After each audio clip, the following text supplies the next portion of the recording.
I don't fuck with these niggas cause they shady. These bitches, they just wanna have my baby.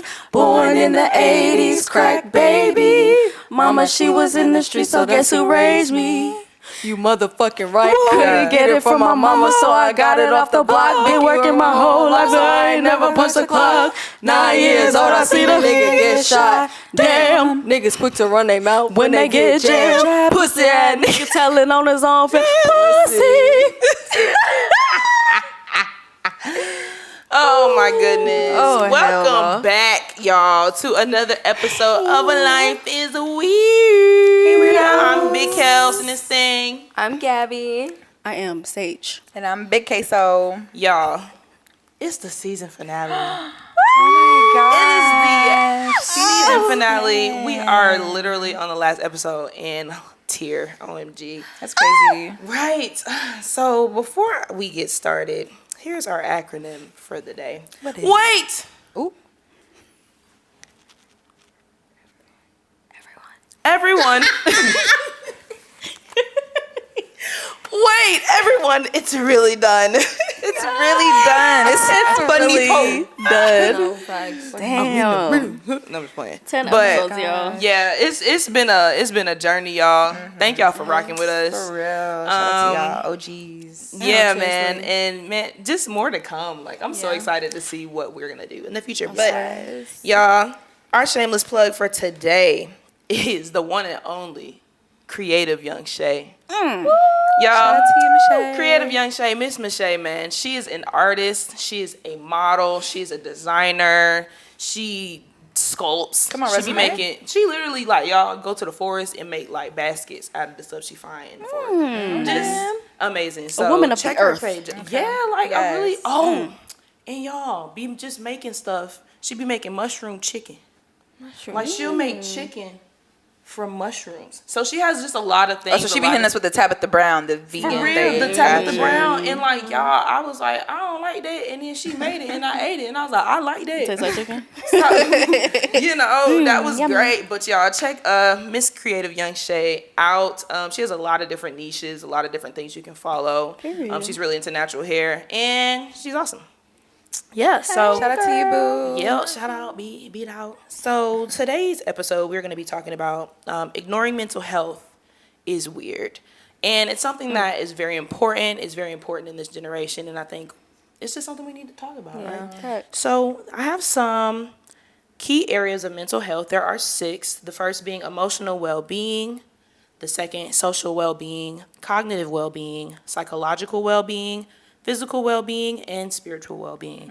So when searching and starting your journey with mental health and healing, like, make sure you're hitting these and just writing them down, going to therapy, and checking all the boxes. So yeah, Miss MPH. Come on. Give us a MPH. Put that degree to use. In public health, she got us stats, you know. Y'all know my degree isn't even hot off the press yet, but some still official, girl. little facts about mental health and mental illness. According to the Center for Disease Control and Prevention and the National Institute of Health, 1 in 5 U.S. adults suffer from some sort of mental illness. So since, y'all can't see Chase behind the camera, but total there's 5 of us in this room. So there would be 1 out of the 5 of us that could be suffering from a mental illness. So that's And it's definitely major. Yeah. And there's over 200 different types of mental illness as well. Some common ones that people know: anxiety, depression, bipolar disorder. And mental illness is multifactorial, meaning like there's not just one set cause of mental illness. So I think that's definitely something that's important to note. So yeah, that's just a little. And then we got the. Yeah, I was gonna say that we're wearing green. So the green awareness ribbon is usually associated with mental health awareness. Sorry, y'all. And so we decided to wear green and show our support, and just show our love, man. Yeah. We love mental health. Yeah. So some interesting things that you said, and I'm really happy that you touched on it. So I got a question for y'all. When growing up, was mental health discussed in your household? And how do you feel like the stigma of mental health has impacted the Black community? I don't know about y'all, but growing up, there was a time where I lived with my grandmother. My grandmother, she's a, typical Southern belle. We grew up in church, so she was real big on praying and, giving it to God, which is great. But, I feel like you also need to put a little more action behind, just prayer, especially when it comes to, like, depression. And, I feel like with certain, with a lot of mental health conditions, like, I love God, I do, but like we need more than just prayer. Like I said, you have to put action behind it. So, I feel like from some of my family members, it was just viewed as like, okay, pray about it and give it to God. Therapy wasn't really discussed much growing up. And even talking to my mom, because like as I've gotten older, my mom has been a lot more open about some of the things that she's gone through in her life. And I'm like, have you seen somebody? Have you talked to a therapist about this? And she's always like, no. And I'm like, you need to. You need to. So therapy wasn't really discussed that much growing up. But I feel like it's a concept that my family's starting to open up to now.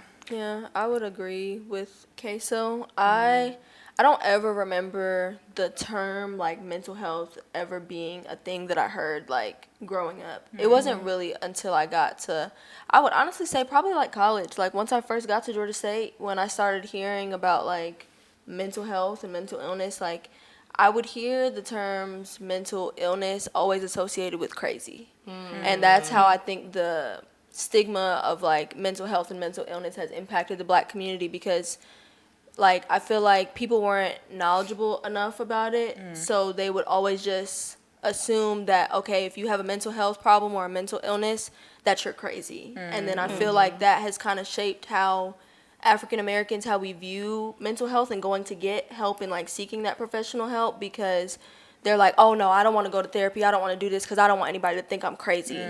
But it's so much bigger than like what people see as like being crazy. Like it really just about tapping into your well-being and making sure that you're okay. And like you said, prayer doesn't always, it helps, but it's not something that can just attack mental health disorders on its own. It can't be done alone. Yeah, you need to see professional help or just, it's Talk okay. to someone. It's okay to want help. And I don't think that was something that was ever really discussed when I was growing up. So the ways that I like coped and dealt with things were just a lot different. I would like to piggyback off of both of y'all. And one thing that I love that you said, Queso, was like, it takes more than prayer. And I, being the woman of God, that I love God. I love God. What's wrong with you? But, I love God, and I think you should pray and you should give it to God, because at the end of the day, He gonna take care of it. But I will say also, faith without works is dead. So I'm gonna just pray about it and leave it alone. Okay, pray about it, write it down, go seek help. Because one thing I can say, if we're going to be spiritual about it, God has called certain people to be able to be put in that profession to help you. Because some people need to be able to talk out loud instead of talking to God as well. Like, I know for me, I have to pray about it, but I need to also speak out loud and speak to someone and be like, hey, I need an immediate answer back. So I'm going to take these, I guess I could say, practical things and put them with the spiritual things, and that's how I'm gonna handle it. You know what I mean? So I love that y'all touched on that, because a lot of older Christians or older believers, they just pray about it. Real traditional. Traditional. Which I'm gonna do that too. But like you said, I'm gonna pray about it for for sure. You know, we gonna pray, we gonna intercess, all of that. But intercede. But I say intercess, child. What is that? But yeah, and then like with just growing up, just same thing that you said. Like I never really heard the word mental health growing up, and just talking to my mom about certain things that she went through. And then on my dad's side, a lot of times like my cousin and I, or me and my sister will talk about it. Like there's not a lot of talk about the trauma or the past trauma, or what happened, or why y'all don't talk to this person, or who is this person, why we don't know who that is, type stuff. It's a lot of avoidance. And especially in our parents' generation, and especially in our grandparents' generation, having mental health issues or having feelings or deep feelings or depression or anxiety was seen as weak. And I remember having this conversation with my cousin, and it was like, it was just being seen as, oh, we don't do that. Black people don't do that. That's white people stuff. Like, self-harm or depression or anxiety. That's white people stuff. And it's like, no, it's not. It's a everybody thing. Yeah. Like, and that's why we are such at risk community, because we keep viewing it like that. Yeah. But yeah, man. Yeah, mental health was not discussed in my household for real at all. My experience was a little bit different than y'all's. Like, it wasn't so much like a give it to God type of thing. It was just like, it just never got discussed for real. Like, and so I was a very, very, very quiet kid for a lot of my life. And there would be some times where I would feel like, you said what? And a quiet adult. Am I quiet adult? You still quiet, but Still a little. Maybe a little bit. You definitely breaking out your shell. I'm about to say, yeah. Not with us, but breaking not out with your us, shell. but Yeah. around other people. quiet. You I'd be are- like, you are quiet. This one? Who? Maybe to you, but But no, I was a really quiet kid. I didn't really make a lot of friends because I was so quiet. And I would be real sad. Like when I was young, and y'all, my memory is so bad. I realize that is a symptom of depression. I cannot form certain memories sometimes of my childhood. But yeah, I just remember being super quiet and being like really sad about not having a lot of friends and stuff. And I know my mom would kind of pick up on it, like me, kind of being down, kind of like reclusive in a way. But it never came to a conversation, like, how are we feeling type of thing. Like, I don't remember ever having a conversation like that. And even when I got to high school, I be trying not to self-diagnose, but y'all, I am like 98% certain I either had ADD or ADHD because I could not focus in class, right? But I wasn't like hyperactive, so I think maybe my mom, because I would tell my mom, like, I feel like I might have a condition. And she would be like, no, I think it's okay, things like that, kind of like dismissing it. So I definitely dealt with situations like that, actually feeling myself that something was not right and not really being taken seriously. And it was never really a, pray about it type thing. It was just a, Like, no Ignore action. it. Like, yeah, just like brush it's over it. not a real thing type of thing. Out of sight, out of mind. Like, Yeah, if for we don't bring it real. up, maybe it's not real. For real. or And fake optimism. That's a thing too. Yeah. Oh, Not acknowledging your feelings at all. I'm happy all the time, and it's like, that's not real. it's not real. It's not, bro. even if like you're like Queso, who she just sees the brighter side of things. Yeah. I know even she has her moments. Yeah. You know what I mean? So just not having moments at all, it's just like that's It's unrealistic. unrealistic, yeah. But yeah, so yeah, I feel like how does it? Did you ask that? How does it impact the Black community? Badly, very poorly. I feel like our generation is really like taking this shit on and really taking shit serious for real. We're But trying to change Us it. and the generation after us, because I can't Oh, sit for here sure. and not shout out Gen Z at all. Oh, for Because Gen Z sure. really be on it. Technically, we in Gen Z. yeah, we are kind of. Oh, I am not. I am not. I don't claim. I don't want to I am claim a it, millennial. but You're on the actually cusp. the last millennial. 97? Yeah. Us, 94 to Are you, 97. am I? 94 to 97 is a bridge generation. I'm sorry, 93 to 98 is a bridge generation. So we're technically called Zillennials. Yeah, no, I- Sage say, about to I call think me out. Sage about to be like, No, yes, but I'm 98. I'm 98 too, girl. Oh, bitch, I thought you was 97. No, Okay. bitch, we the same no, age. Queso's 97. Oh, what are you? 95 it out. Bitch, I was about to say 93. Get out of here. Okay. Get the fuck. Okay. Okay. Stop Off talking. topic. Stop talking to But- me. Yeah, definitely. love It's my definitely elders. been tough from upper generations. And I can only imagine how like our parents and grandparents really dealt with stuff, Yeah. or didn't deal with stuff. But yeah, I think we're getting better. I'm liking the way that it's going. No, for sure. Because even Yeah. in college, there were so many programs and events that were geared towards Yeah. mental health. So it's Yeah. definitely something that we're trying to change Yeah. within our generation, and I see it happening. So Yeah. I'm Proud of us for yeah, real. for sure. I'm optimistic about where we're going. Yeah. But I would say too, Sage, like how you said you feel like you had ADHD or ADD. Just having ADHD looks different on everybody, and you don't Right. have to be. I was hyperactive. Oh, I was diagnosed with ADHD when I was like 12, maybe 11. So, yeah, it looks different on everybody. So even if you weren't hyperactive, it was possible. And then, Right. like, just to even piggyback off of that, a lot of learning disabilities they're not even taken as seriously. Oh yeah. From my experience, as much as like depression and anxiety. And I think that's a real thing, because growing up with ADHD and then having it as an adult is very hard. Yeah. Because you got to be an adult.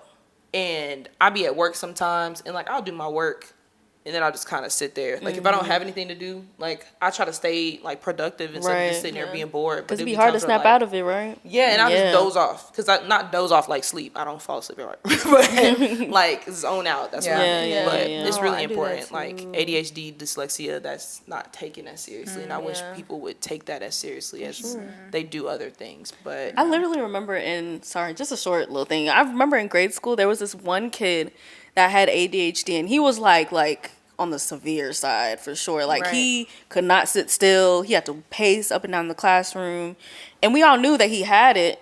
And so I think even that, like just seeing that, like put a stigma on the condition from a really early age. Like, so ADHD is always going to look worse in kids because kids are already hyper. right. And that's the right. thing. Yeah. That's why adult ADHD goes undiagnosed. But yeah, it's interesting that you say that and you feel like that's something that you had and wasn't really diagnosed. Because there's a lot of people that we know, and there's a lot of, even if it's us or family members or classmates, that have things going on that they may not even realize or we may not even realize. So with that being said, like, do you know anyone who has dealt with anxiety, depression, or suicide, or a mental health issue? Yes. Absolutely. Yes, Absolutely. For sure. I feel like all the people close to me, low key. Yeah. I recently had I hate to say this.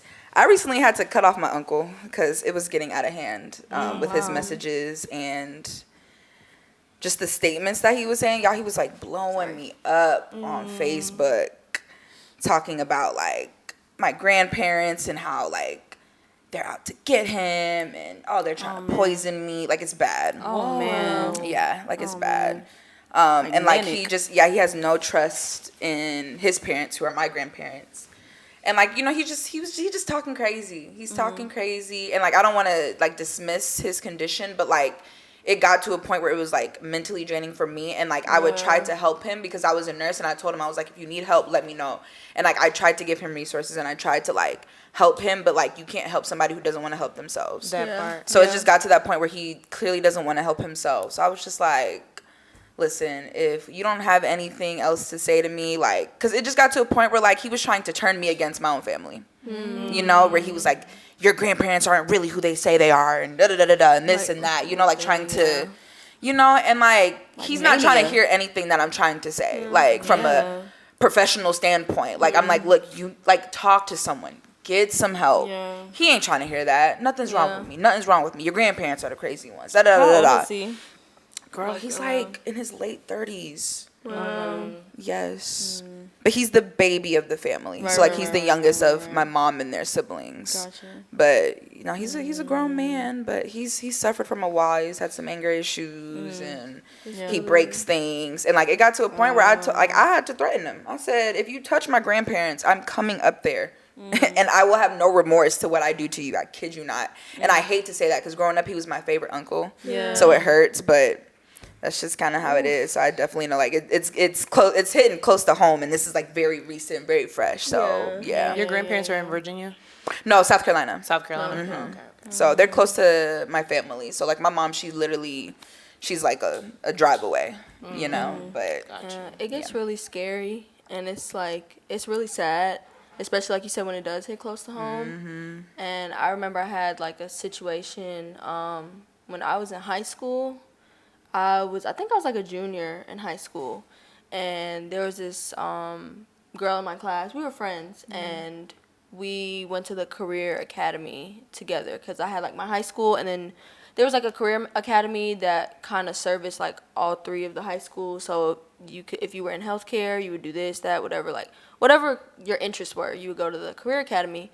And we were friends, and she had perfect attendance. She like that's one thing, like she never missed class. She never missed like anything. And one day I got to class and she wasn't there. So it definitely stood out as like a red flag to me because I was like, where is so and so? Like she's always in class type shit. And then she started, the school day went by, like I tried to text her, call her, she didn't answer. Then I was at a tutoring session at one of my friend's house, and she texted me and was like, thanks for always being like a good friend to me, like, you know, all this stuff. And at that point, at that time, I was a peer mentor, a peer mediator or something with the school. So I like knew what the red flags were for if somebody was like Right. suicidal and stuff like that. And that immediately like went off in my head. It's like, this is like a red flag and stuff.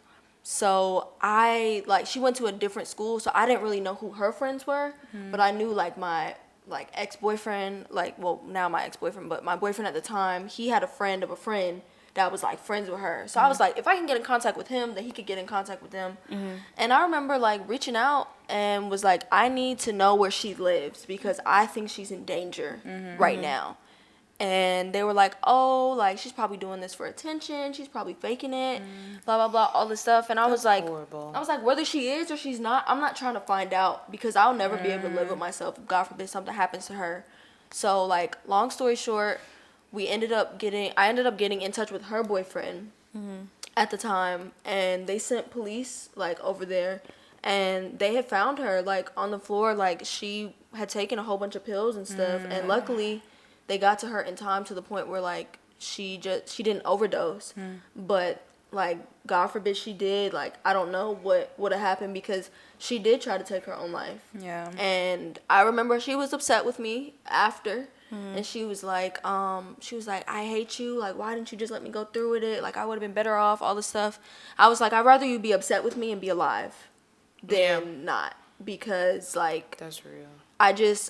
I just wouldn't have been able to live with myself, and I'm glad like I actually like sprung into action. But that was my first like real encounter with like what I guess mental health and, you know, mental illness and stuff like that looks like, because I had somebody that I saw in class every day literally try to like commit suicide. And like I don't speak to her now, but like to my knowledge after that she started doing better, and like I think she started doing something with like educating people about mental health.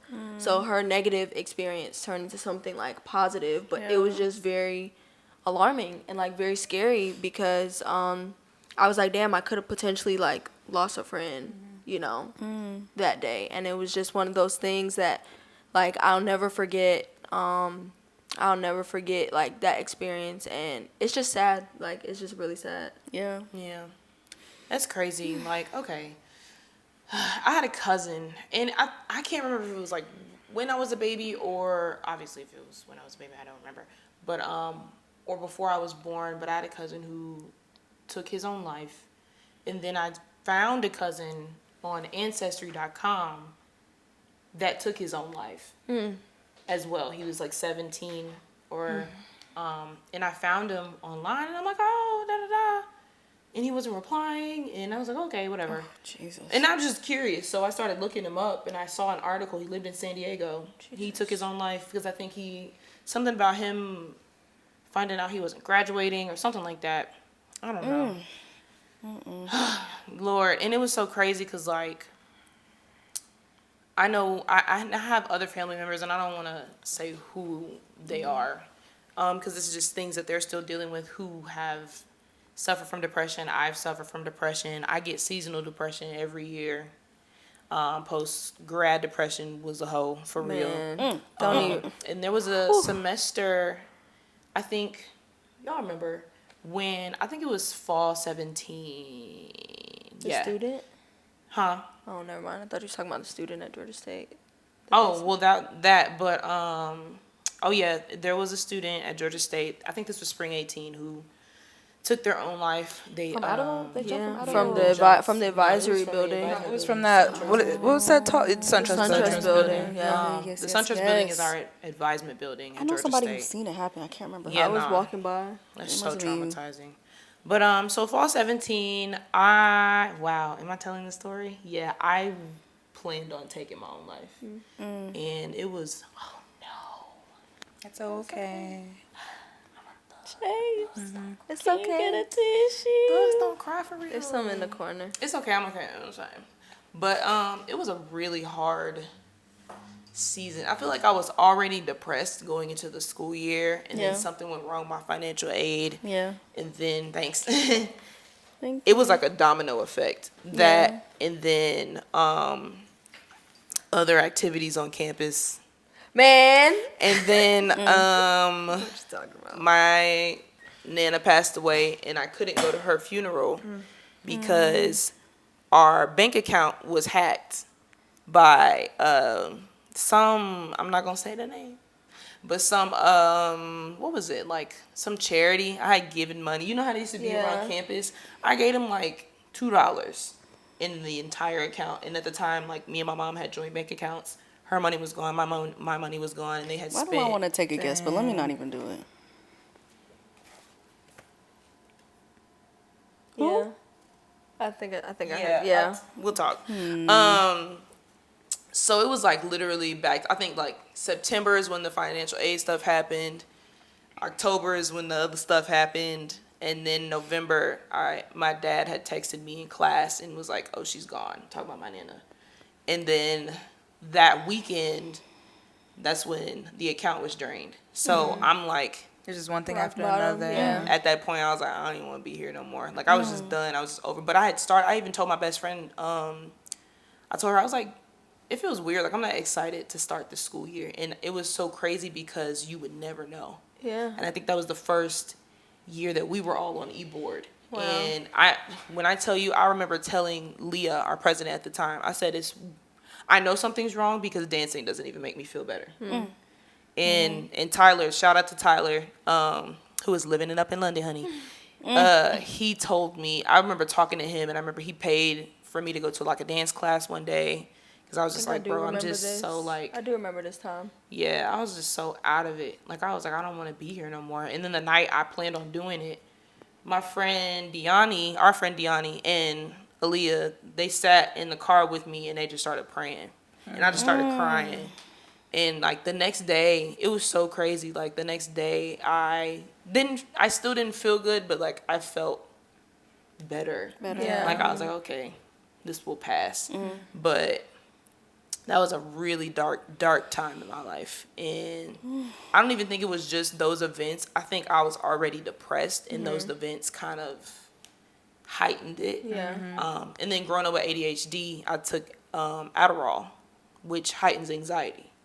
So I've been on Adderall since I was 12. I stopped taking it last year. And then I started taking it again when I got this new job because I was like, ooh, child. Then I stopped taking it again. So I have been off of it. I didn't realize how addicting it can be, even if it's prescribed to you. Yeah. Because when I stopped taking it, I was like, oh my God. I was like, am I going through withdrawals? You can feel it, yeah. Because I was very lethargic. I was very tired. And I was tired throughout the day. It was just like, but I had been on it for years. Right. So, yeah. That's my story. Thank you for being here. Thank you for being seriously. transparent. And we're so glad that you decided to stay.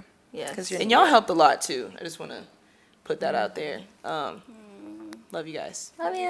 Baby. I love you, girl.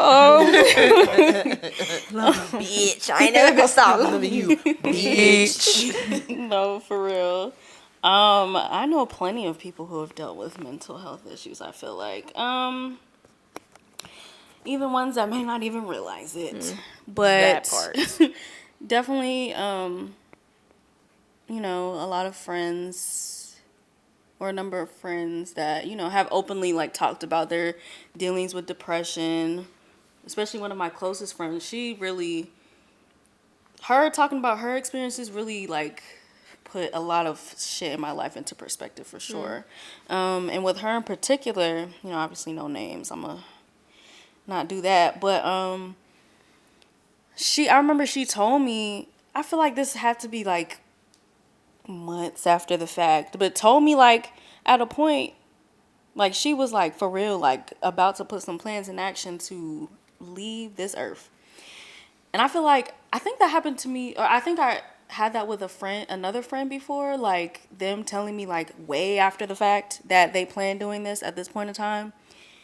And that should be hurting, bro. Yeah. Like, man, like, just thinking in hindsight, like, I would have never known. Yeah. If they went through with that, I would have never known. And I thank God, you know, that they didn't go through with it, but it just goes to Scary. show, like, It's so people scary. be suffering, bro. People And really silent. be suffering. Yeah.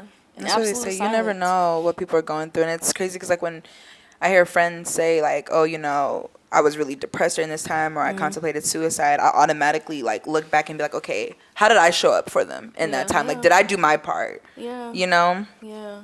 because it's so easy to blame yourself Yeah. for things like that, and it's like, "Oh my God, did I ever say the wrong thing?" Or that one time she called me and I didn't answer. Was that like Yeah. the final? You know, was that her 13th reason? Yeah. You know, like Man, do not watch that freaking show if you are not in a good mental space. I ain't never watched it. Or read. 13 I read the Reasons book. Why? I read the. Bro. Well, I did both. I read the book and I watched the show. I mean, it but, turned into a mystery Yeah. show on the 3rd season, but the first Yeah. season, just You just never know, bro. take your time. You never know. You But never know. be kind always. even me Okay. personally, I deal with.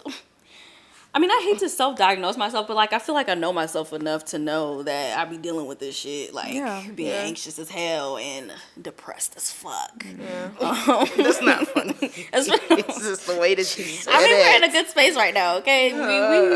We are actively working towards not going back in that space. Yeah. Child, But every day. I will say, just to get, you know, personal, I never like put a plan in action to go.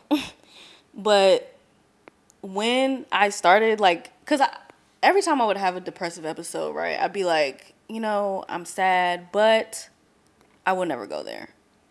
And when I started having thoughts like, would I go there? That was the scariest shit, y'all. It is. That was the scariest shit. And that was this year. So, yeah. Yeah, it's very alarming. It's hard. It is hard, but one thing I want to say to what Queso said about, you know, how did I show up as a friend, and you going back to that moment, there's a thing called high functioning depression. Absolutely. And it is very, very, I've seen it a lot in women, not Yeah. just black, like women, period. I know you heard about that pageant girl. What was her name? Chesley. Yeah. I Yeah. can't Chelsea remember. or I know who. Chel- I think it was Chesley. Chesley Chesley Christ? Is that I her don't name? know. Something She like was that. at Miss USA or Miss Yeah, US or UC something like Universe. that. God rest her soul. But Yeah. like, I looked back at her interviews and like, you look at her Instagram page, you would would never, never Never know. known. And Never it's so know. scary. Twitch. Yeah. The dancer. Man. Him and his wife just celebrated like an anniversary. Yeah. It's so crazy. I feel like it was like right is. around Christmas time, Yes, too. it was. It happens a lot in men too. I think it honestly, in my opinion, I think it happens more in men than women. Yeah. Because I feel like with men in this society aren't allowed to be depressed. They're not allowed to be like suicidal. Yeah. Yeah. They're not allowed to be anxious. Vulnerable. They're and not allowed to be transparent. vulnerable. Yeah. And it's like it definitely happens in women, but I've seen it a lot more in men. And just to piggyback off what you said, Sage, about people who may not even realize it, I see a lot of my guy friends and I'm like, Man, they're you great guys and they have a lot of great qualities, but I'm like, ooh, you need to go to therapy. Because the things that they be saying, something. I'll be like, ooh, the group chat, child, Listen. they need to Don't go need. to I already knew who you was talking. I already knew who you was talking about.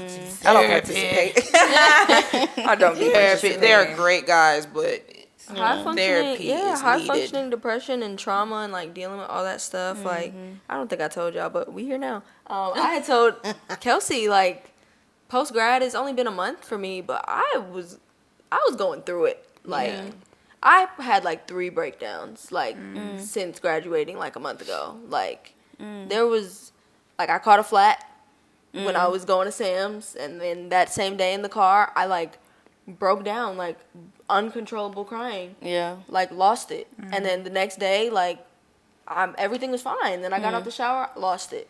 Got to the house, I'm in the kitchen. My mom said, "How are you?" I lost it. Like literally just like I can't even put into words entirely what I was feeling, but I just knew like I just wasn't happy. And like my mom was like, "You need to give yourself some grace. Like you just graduated, like you want all these things for yourself." And like she was like, the problem is you don't know how to breathe on your own because all you've known is school. And so, like, now that you don't have school in the picture, like, you have all this time on your hands, you don't know what to do with it. So you feel like if you're not being productive, then that means, like, you're not being put to good use. And then you're equating that with, like, who you are as a person and your self-worth and all this stuff. And I'm not used to that. And so, like, I literally, like, I was going through it. Like, the day we had our e-board planning meeting, our board. E-board. Our planning meeting for, like, our episodes and stuff, that day was not a good day. Like, it was just, and so, like, I definitely get the whole, like, high-functioning depression and anxiety and all that stuff, because there's times when I've been going through stuff for real, and, like, I don't tell nobody, and that's something that I want to work on, but it's, like, I just keep going. And sometimes the best thing is not to, like, keep going in a sense of, like, continuously putting on a facade, but, like, slow down. Like, speak to somebody, breathe. That part. Take a moment to just, like, relax. Yeah. Because if you're constantly moving and on the go, and I'm really talking to myself right now, like, if you're constantly moving and on the go, when are you gonna have time? You're distracting to, like, yourself. Yeah, when are you gonna have time to slow down and take a deep breath? Like, my word for this year has been grace, and that's the biggest thing I could say is, like, whatever space you're in, like, give yourself some grace. And also get some sleep, because lack of sleep plays a big part into your how you feel. But it's crazy, like, bringing up, you know, the pageant girl, because she, like you said, had a lot of moments where she had to put on a face, or where she was on social media. Because I went to her Instagram after, like, they had announced that she had passed away, and I was like, this girl do not look depressed. Like, she, you know, some people, they will cry out for help. Yeah. And I was like, whoa. She was active in the gym, bruh. Like, she was being active. Lived in a nice apartment. Girl. There was some fitness girl, too. Yeah. I know. Yeah. I can't remember her name right now, but I think she's local. Wasn't she like in the Atlanta area? She dated that rapper. Yeah, she was young. She did. What was that rapper's name? 600 something? She dated a rapper. Yeah. Oh, wow. I did intense. not know that. But that's crazy, and that just kind of goes into, like, our next question. Like, what impact do you think social media has on people's mental health? And I think it plays a big part in putting on that facade, especially when you have a brand. Man. Like, you're Miss USA, that's a brand. Yeah. Miss Universe, that's a brand. You can't be sad.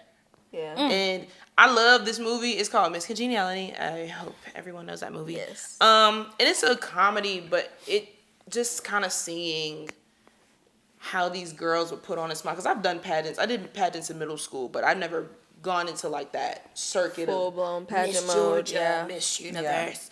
And these girls really be putting on a facade. Like, models, they be putting on a facade. Entertainment, period. But I'm just in awe. I'm not even going to just give it to entertainment, but social media is dangerous. Man, I can tell y'all, like, specifically when, I guess a specific instance I can name, like, post-grad, basically. Yeah. Social media, my Everybody worst living a life, girl. enemy, bro, because I'm just like, everyone is doing these great things, and I'm not doing shit. Jobs. The biggest killer of fucking joy, I swear. What is it, girl? Comparison. Awful. And I went through it during college too. Like, when I would have to take breaks, I'm like, yo, I am way too invested in these people's lives, and it's making me feel very shitty. Yeah. It's not even. It's not. I've had people tell me before, they'd be like, oh my gosh, on social media, you look like you live your best life, and, like, nothing, you never go through anything. But that's what it's for. I said, what? At the end of the day. And it's so weird. And it's like, that's just, it's crazy to hear, because it's like, I post things just like what I like to post and stuff like that. It's not necessarily to, like, put on or front and stuff, but some people, like you said, they literally use that to, like, fuel their next move and, like, how they maneuver. And if, like, it can really mess you up in the head for real if you, like, stay on it. Because sometimes, like, I be on social media, like, a decent amount of time. TikTok, really, I, like, binge TikTok, all that, whatever. But I be having to take breaks. Like, I've been having to tell myself, like, get off. Take a break. Because, like, delete the app. Delete the app. Don't put your phone in the bed with you. Put it across the room, something, because it can get a little crazy out here. Yeah, I feel like it creates a whole like another layer of anxiety. Yeah. You know, like even when it comes to posting, like I catch myself being like, oh my God, why am I so anxious to post this? Because you feel like you have to keep up this persona that people, you know, see or like, you know, and even like Kelsey said, she was like, you know, people see me as like the optimistic person. I usually do try to like look at the glass half full, but like she said, I have my moments. Yeah. You know, and sometimes I don't be in the mood, and then people be like, "Oh my God, queso!" I'm like, "Yes, Yes, I'm not in the mood today. Yes, you know, like yes, I'm smiling 90% of the time, but I'm human too. I'm not always in the best mood. Yeah, You know, for I'm not sure. always in the best mood. I have my moments. You know, so Facts. No, Go. Oh, sorry. No, but like I really did have to do like a shift like of perspective for social media at some point in my life and be like, bro, everyone is showing their best pieces, so don't compare yourself to it. Don't feel bad about it, and even like me, you know, I feel like I used to be really really picky about like the shit I would put on my social media and story and stuff, and I am still, but like I'm not like hyper focused about like, oh my God, are they watching it? Oh, I didn't get this many views. Blah blah blah. Dude, the views. Oh, the views. Like on Now TikTok, the likes be getting to me sometimes, but one thing that I really do appreciate with the whole hide your likes thing, because I don't need to see that. And I don't need to see it personally. I had to turn my profile views and my video views off on TikTok because I would notice people watching my videos, people that I know and they not liking it. Yeah. I'm like, why would And you? that be I guess because I would just go. I just be liking people's stuff sometimes Me just to too. support. I might not even like it, but I'm like, oh, I know you, and this is your thing, so here. Everyone's not like that. Everyone's not like that. And then it was like some people. I had to notice like some people on TikTok, you just might be scrolling. Yeah. It will still show as a view. And I was just like, why does that matter? So I had to turn it off. And like one thing about TikTok, I love TikTok, but they'll ask you 3 times, you want to turn it back on? You want to turn it back on? No. It's off. Yeah. For everything. Turn it back on, I will go turn it back on. But or like even, you know how Instagram you can get into like the analytics, like Yeah. I do not have that shit turned on. got You a can turn your business account. my page is turn still it off. personal. I don't have a business account. I never made one. I don't care to because had it I at do one not point. want to have to care that much. Yeah. Because I feel like it's an easy hole to fall into, and I'm like, let me not even go there. Remember the follower apps that they would have for Instagram? Yes. I still got it. I ain't gonna lie. Have 'em. I still got I'll it. just be looking because they have like a feature on Instagram now that says like least interacted with, or something like that, I and I be unfollowing the unfollowing people. those. Yeah, but me like, too. I just follow too many should do people, and I have noticed like it be people on my timeline. I'm like, who are you? If I scroll and if I don't know who you are, I just unfollow you. I don't care about those. Oh, they followed me. I'm following back. If I don't know you and I don't want to see you on my page, I'm not following back. I'm sorry. Don't take it I'm gonna personal. unfollow you because I think Yeah. at this point, I remember there was a time like when we all, when you first get to college, you following people following you, everybody in your class, da, da, da. Used to do the following trains in the group following chat. trains, like, and then the people popping up on my thing, and I'm like, I don't know. You. Yeah, you don't know them, or it's like the shit that they're posting. You're like, it don't do good for your spirit. I'm like, I had to unfollow somebody that I actually knew because of like his mindset. Like he's a very intellectual person, but bigoted. he's a bigot. He's a bigot, and I was just like, oh no, I gotta, and I've known him for years. He went to Clayton State, and I'm just like, protect your peace, baby. I had to protect real. it. I be seeing him too. I be like, what's up, and out. Ain't that personal? No, yeah. I can't follow you. It's weird that you like. Well, I feel like at one point I felt like obligated to follow people that went to school with me or that was a friend of a friend. But now, no. Especially going to a school like Georgia State. School is big. So you're really just following other people that's involved, other people in the black community, whatever. Yeah. But like, why? Girl, the image, the facade. Oh, I know this person follows me. This person is popping, whatever, what have you. Facts. But it's a good thing that you say that you don't sleep with your phone anymore, or you take time to. Like, I try. I try. To get no, my phone is my alarm clock. Exactly. So I need that shit right by my face. Yeah, I put it under my pillow. But that is a good coping mechanism, I will say, and that just leads to the next question. What coping mechanisms do you utilize to manage your mental health? And not just with social Kelsey. media. Huh? I said, great segue, Kelsey. Hey. She's been killing with these segues, with these transitions. Seamless. Doing your big one. But yeah, what coping mechanisms do you guys use? I would say, believe it or not, sometimes I like to hang out with like family and friends. Okay. Which Hey, I don't Ro. even know if that could be considered a coping Yeah, mechanism. It is. Spend But time with loved ones. But like y'all already know, family is something that like is near and dear to my heart. Family, friends, like good energy. So like surrounding myself around like good energy, good vibes, positive people.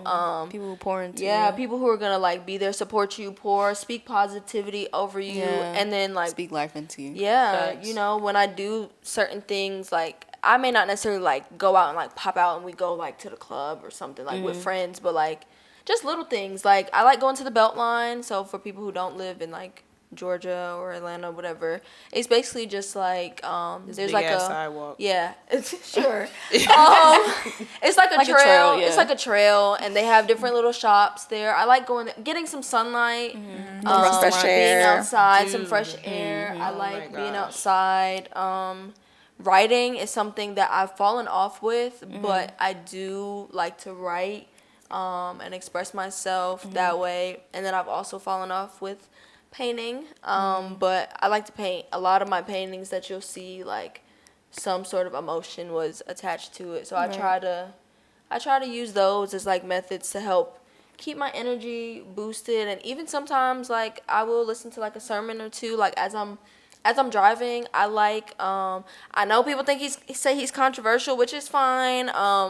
Mike Todd, I do like him with Transformation Church. Is he controversial? People, I like there's- him. there That one was- instance there was- where he did there- the yeah, spit on the he did hand. spit on the That was a eye. little nasty, Mike the It was Tyler. nasty. That was a little nasty, but I I feel still like he got a rock little with too you. excited, but he said was- that I still rock when with he him. apologized. He I was mean, like, nah, that he's was gross. also a very animated like pastor. He And keeps Yeah. it real. Like if you listen to his sermons, like I'm not justifying, but I'm just saying like he's not everybody's cup of tea. That's fine. Go get another cup of tea. So if you want another He's cup not of meant tea, to be everybody's cup There's of tea. plenty of teas. Sarah Jake Roberts, that is my girl. Okay, I like her too. She is TD Jakes. That's his daughter. But yeah, I like to just do like, yeah, girl. I never put two and two together. 2 plus 2 is equal to 4 now, huh? Hey, Maggie! Right. I was like, why they always working together? Yeah. Oh, girl. That's her daddy. That's her daddy. That's how hard that is. I didn't know People that. have conspiracy that like him and his people in charge of the shade room, but I don't know if that's true. So neither here nor there. Next. heard that too. Yes. Okay. Social media. Look at that. All in whole all, rabbit hole. just doing something positive to uplift my spirit and surrounding myself with good energy. That's how I like to,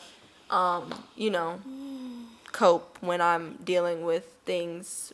If I feel a little drained mentally and stuff. So, yeah. I love that you mentioned getting some sun. Shout out to Michelle and Autumn because they started taking me to the port. And we have this one park, but it's not really a park, but it's a park because it's just like this big nature reserve. The West Side Reservoir thing. No. Oh. But I've been there before and it's great. But I'm going to tell y'all because I don't want everybody going to my spot. But I'm going to tell y'all on camera. But it's so beautiful. And That's you gatekeeping. Okay.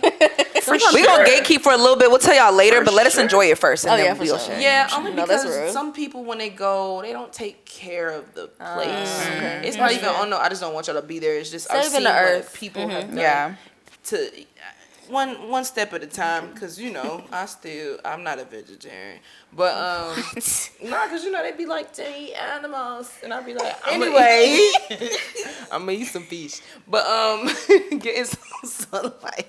Getting sunlight. Sun is a recharge. Getting some sunlight for real. And like Absolutely. lately I haven't been able to just because of my schedule and I've just been really busy. But everybody want to be born at the same time. So it's party at the party, which is not the same version of sunlight I'm talking about. Minus alcohol. Therapy. Prayer. Worship music helps me a lot. And then I would say I'm into film. Film was my minor. I love film. I love the stories that are being told. So I really love getting into like movies and getting lost into another world. I'm very imaginative. Escapism. Absolutely. Low-key, yeah, it's escapism. But I never also knew that just, was a word. yeah, it's a thing. But I've also just really loved like diving into a new world through a movie or a book. I love to read. Like even at my job, I stopped getting on Instagram all the time. Like when I don't have calls coming in, like I'll read a book. If I don't have any other work to do, obviously. But if I'm just like in my downtime, I'll read a book. And it's really like right now, bro, Into the Spider-Verse, I'm just saying, great movie. See, Chase is agreeing with me. It was really good. It was really good. Obsessed with it actually right now. But yeah, those are just some coping mechanisms I use. You know what I mean? Well, okay, so I'm like kind of trying to remove myself from some of the ones that I had because I don't feel like they were very good. That's honest. First step is admitting. You know, so when I had my first like real experience with grief, I like head dive first into escapism, right? I always had my phone or my laptop with me watching a movie because I just didn't want to think. And so, because my mind will take me to some places that I do not want to be, okay? So it would be a lot of like screen time things like movies, TV shows. I would play games a lot on my phone. But I would never listen to music. Music would make me feel a little bit too much, like internally, personally. I can co-sign on that one. Yeah, for sure. like It's different. I never heard somebody say that. And a lot of people do deal like when they are sad, they use music to help. But I just have never really been that person. Like I listen to music when I'm in a good place. Do you attach memories to songs? That and just like real life experiences to songs, and just if they make me feel, and I'm going through something, I'm just like, oh, there's too much feeling. Like, yeah. So Give a little cry out though. this is true. I be in the car. This is true. No, this is true. But I be afraid that it's just gonna be like it's gonna take me to a place that I don't want to be. Like I'm not gonna be able to dig myself out of it. So I like avoid. But I'm trying to get out of that now. Like I'm not as much on my phone, like playing games. Like y'all, I was addicted to a few games on my phone. It was ridiculous. Like I could not sit still. And like I couldn't go to sleep without watching something because when I go to sleep, it's like one of the worst times for me, you know, overthinking and going to that place. So I'm trying to do better with that because, you know, it's not good for you to be on, to have too much screen time. But other coping mechanisms, I really do like going out in the sun. I'm trying to make that more of a habit, like being outside, going to the park, walking, swinging. It's so fun. Like sitting on a swing. Yes, on a swing. It feels so good. Like frolicking, you know, this whole hashtag. Oh, black boys frolic, black girls frolic. My mind was on some other Swinging like What's your swing set on the playground? swinging. like a swing. Girl. Why your mind go there? Please. I don't know. You know what it really made me think of? I don't know what show it was, but they was like, it don't mean a thing. You got that swing. That's the song. And it was like, do up. I'm weak. All you got to do is sing it. But I do pray a lot more as well. Yes. I pray a lot more, and I try to. I have one like affirmation that I say every day, and I cannot even think of it right now, which is crazy. And I feel like that has helped a lot. Good. I try to meditate when I can, and that helps. That's probably the biggest one, and I need to do it more. But like, I just started a new job, so I be having to get up early and not making the time for it. But meditation, boy. When you meditate, is it like the No, I go on YouTube and find like short meditations, like meditations to help you wake up, meditations for anxiety, meditations like for depression. I'll look at clearing the mind. Like your eyes are closed. You're not like asleep. You're like you're still conscious, but you're not fully. Like you're awake. It's difficult to explain. You're not like the goal. I feel like is to clear your mind. Yeah. It's a lot of breathing, a lot of like centering. Centering. Okay. It's great. I'll send you some that I use. But yeah, I think I'm trying to get into journaling. Like I've done it a couple times. I've had a couple entries, but I don't know. I just don't be taking the time to sit down and write. But that does help as well. Yeah. You'll come to that. I would definitely say, because I had to come to journaling. Yeah. It wasn't my thing all the time. No, I feel that. Journaling was actually one of the first things that like helped me with my self-love journey that I feel like really helped because I'm the type of person where like sometimes I feel like if I don't know how to say it, I'll be able to write it down. And just like putting my thoughts, like sometimes growing up, I feel like now I can say I did have anxiety. Like I would just get super anxious for no reason, and I didn't know what it was called. I'm like, why am I feeling anxious out of nowhere? Nothing happened, but I feel like something's about to happen. Or like my thoughts would just be on 10. So this concept of journaling helped for me to kind of like organize my thoughts, right? So like if I have a million thoughts, I'm able to put it on a tangible item and I'm able to kind of make sense of it. So, and that's kind of one thing that helps me cope with my anxiety. Like if I, like there's times where I just feel overwhelmed. And when I get overwhelmed, I don't want to respond to nobody. That part. I don't want to hang out with nobody because I just get overwhelmed. And I'm like, why am I so overwhelmed? Because I just feel like I have a lot on my plate. So like organization helps. So like if I feel like I have a lot on my plate, just writing everything that I have to do down just kind of helps put a little organization to the madness. Another big coping mechanism for me is dance. Dance is a huge outlet. Say that. Dance is a huge outlet for me, bruh. Like, Where y'all at? it's crazy because it's like I could be having the worst day and like I will not feel like taking a class, but I get my ass in that studio and it's like all of my worries go away. And that's why music is another big coping mechanism for me, because I know you say you don't really like music, but me, like if I'm in a bad mood, I will play music that makes me want to dance. I get up and dance and I just feel better. So like movement in general, exercising, going outside for walks, getting that fresh air, sitting in the sunlight, you know, helps a lot. But then also like, yes, I would consider myself an extrovert, but I really do enjoy my solitude time and just like grounding myself, getting back to who I am as a person without the influence of other people. And that's when meditation comes into play, because you're really able to clear your mind and you're able to kind of like have a clean slate and just kind of center yourself. And like I said, my thoughts be on like 1,000. So like to force myself to clear my thoughts, it helps to kind of create like a blank slate for me. So, and I do enjoy like hanging out with family and friends. And, you know, sometimes it's easy to want to cancel plans, but I'm like, let me hang out, because after I hang out, I always feel better. You know, and sometimes you never know what kind of conversation you're going to have, or like, you know, the energy, like you ever just, you hang around people and you feel refreshed, you feel uplifted, you know? So, even though I be wanting to cancel plans sometimes, I'm like, let me hang out with these people. Let me hang out with the people that I love, because I know at the end of it, I'm going to feel better. Yeah, I don't know why I didn't say dance. Like, I have no, waiting, which, because it's one of the biggest things that helps me. But I will say, I've never seen you leave a dance class unsatisfied. So I could definitely. That's what I'm saying, bro. I go in there and sometimes I don't be wanting to, or I'll pay for a class and I'll be like, let me just stay at home. Once you get there, man. You don't regret it. I would say dance, and I can't believe I'm saying, am I a gym girl? Listen, am I a gym girl? I'm a gym girl. Go, it always feels good. You just gotta go. Once you get there, I think what does it produce when you be working out? That endorphins. You be releasing endorphins. You physically feel like all of that plays into it. Your mental, your spiritual, and your physical well-being are all intertwined. And when I tell you I be in the gym and I be like, oh, I'm tired, then I be leaving and I'm like, you feel like you can conquer your day. You did that today. You feel me? Like dancing, going to the gym, swimming for me. You swim? Bro, what? I ain't a mermaid. No, because we do we really be swimming? You know what I mean? I didn't know you. Yeah, no, I love to swim. Like at the gym? We were in Miami, no, just swimming.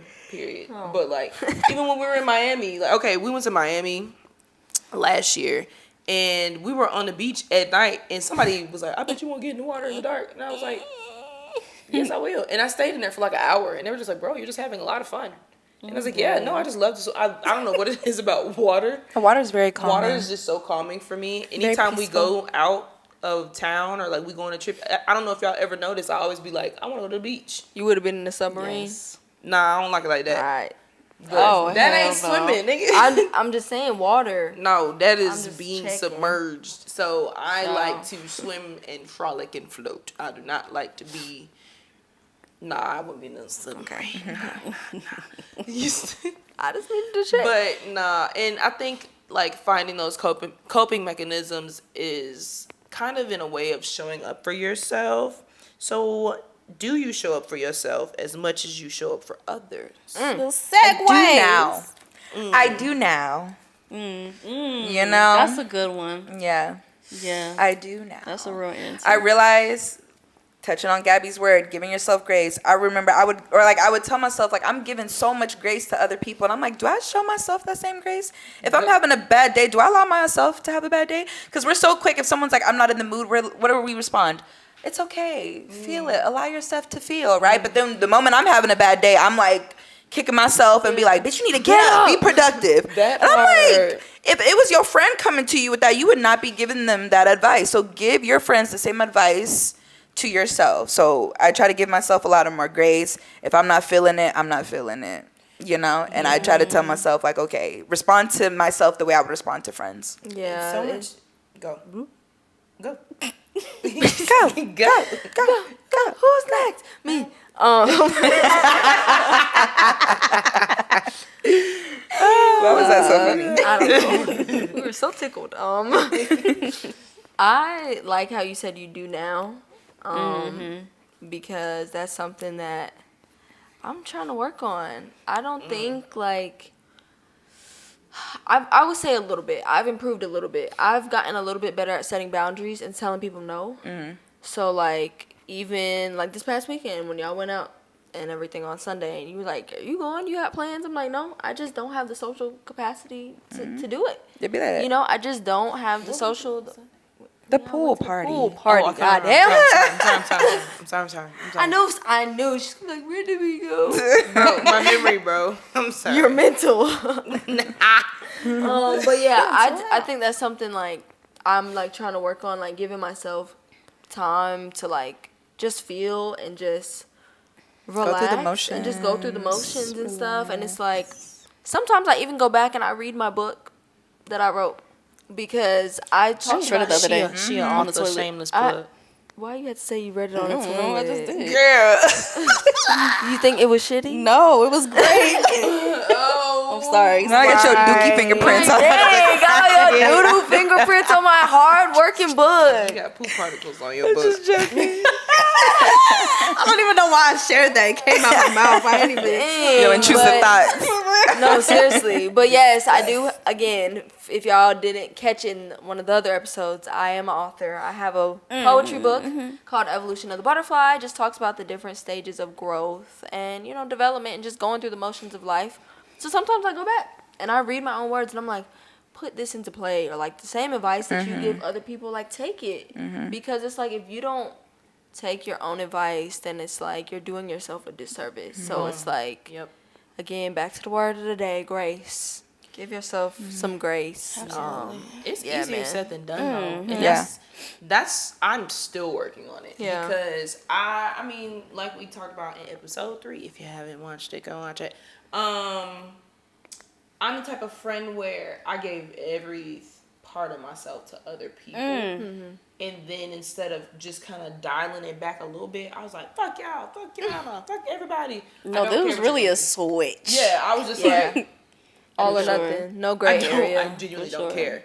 And I stopped giving not only myself grace, but other people grace. And that was a problem because I felt like, and I still kind of do feel like I kind of lost a part of myself in being that person to other people. But Yeah.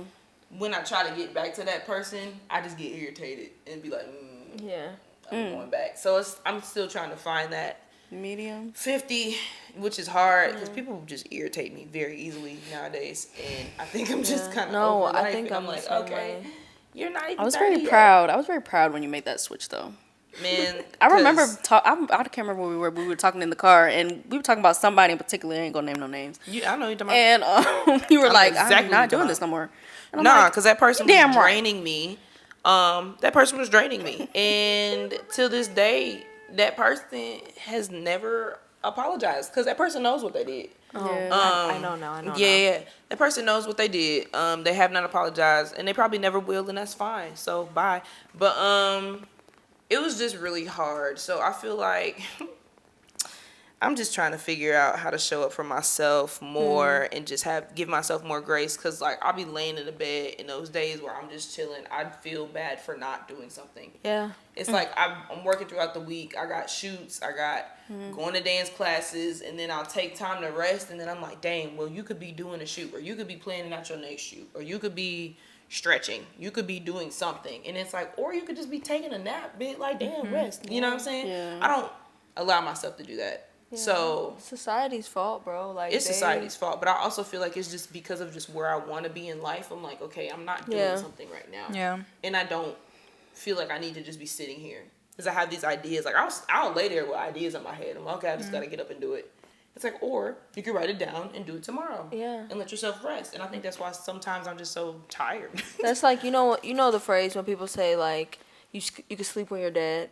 Like I hate that phrase with a passion because it's like obviously like you're gonna be forever sleep when you're dead, but it's like when you tell somebody like, oh, I used to be like, oh, I'm tired of this, that, whatever, and like family members be like, oh, well, like you can rest when you're dead, you sleep when you're dead, and it's like, well, if I don't prioritize my rest now, then I can shorten my lifespan. So it's like it's like if you don't prioritize like resting, I always say like rest should be a priority and not a reward.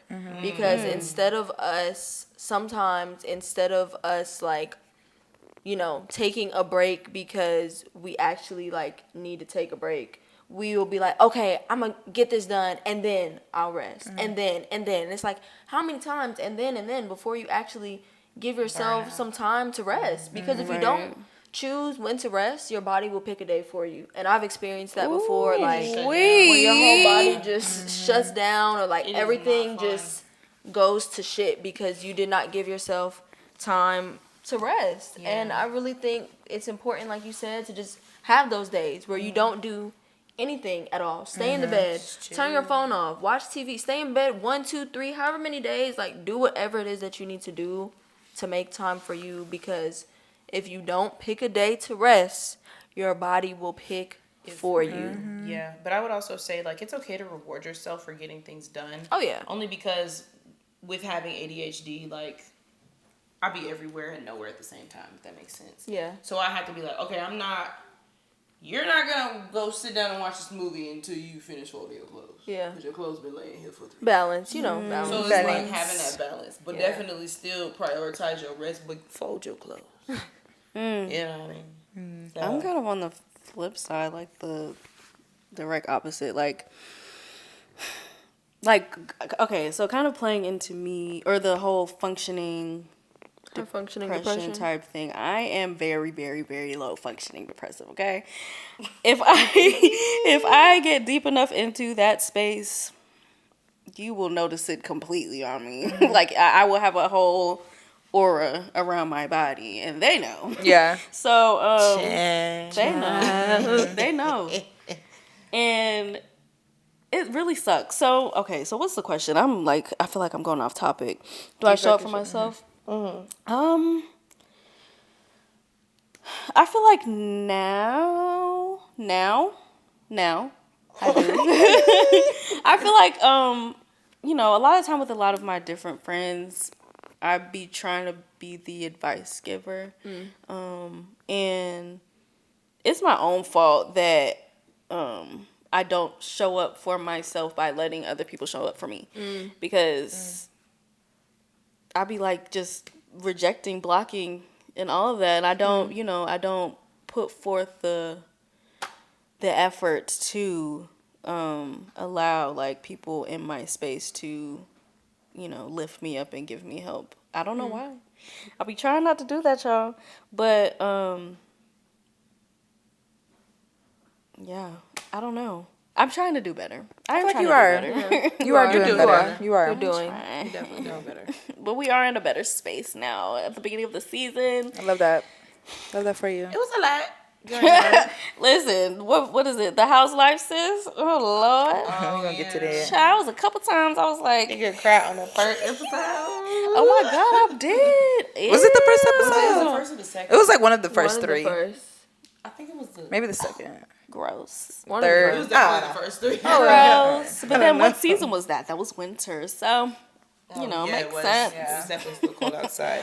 But yeah, no. It's interesting to like talk about how you show up for yourself, and then you're sitting in a room full of friends, right? And it's like, how do you feel like you would want other people to show up for you in those moments? Because I think sometimes I know for me, I try not to be a burden onto others. Same. And sometimes when I'm venting to somebody or venting to y'all, I just feel like, dang, I'm dumping.